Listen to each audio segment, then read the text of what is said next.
মেঘ দেখতে দেখতে মেঘের ভেলায় ভাসতে ভাসতে তার সাথে সাথে সূর্যোদয়ের অনিন্দ সুন্দর সৌন্দর্য দেখতে দেখতে কখন যে সকাল 8টা বেজে গেছে বুঝতেই পারি নাই। সকাল 10টায় আমাদেরকে জুমঘর ছেড়ে দিতে হবে, সেটি আমাদের মাথায় ছিল না।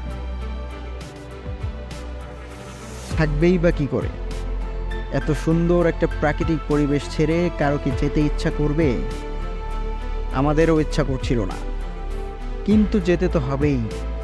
ব্যাকপ্যাক গুছিয়ে মিরিঞ্জা ভ্যালিকে বাই বাই বলে বেরিয়ে পড়লাম বাড়ির উদ্দেশ্যে।